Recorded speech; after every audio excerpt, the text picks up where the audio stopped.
And I remember praying to God in that time, if I am one of the survivors, if you really ever do bring me through this, I will give the rest of my life to encourage others that are walking through the journey.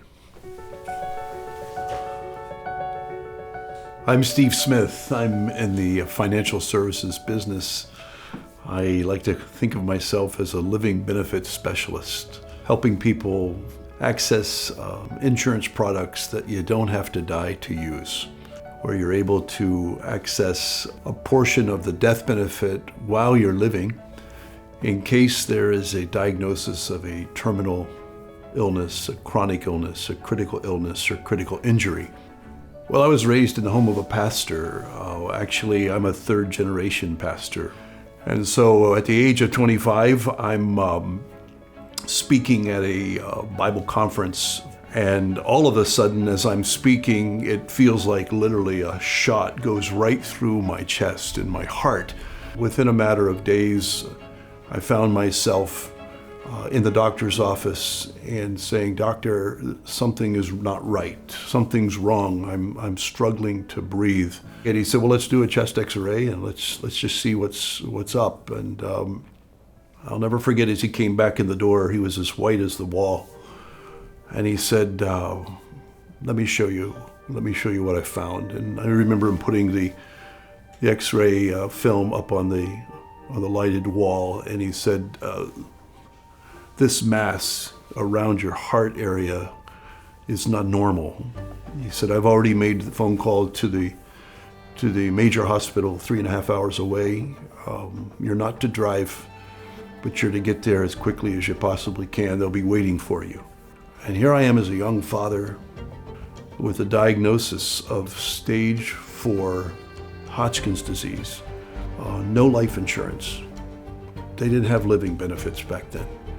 What do I do? Where do I go? How do I navigate the next 6 months of chemotherapy and then 13 radiation treatments? That was back when the treatment was 2.5 hours long.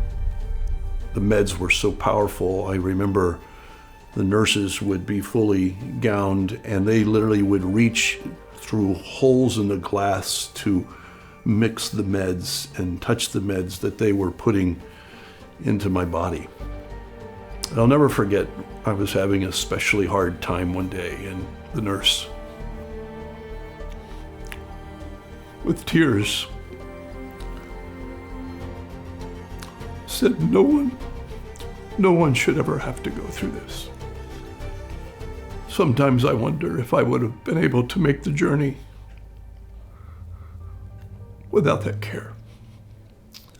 Now my way of serving people is not just being a friend or a neighbor. I can actually make a difference. Studies show that upwards of 70% of the American population is either uninsured with life insurance or underinsured. I can share my story and I can come along and help people think about the inevitable and make preparation.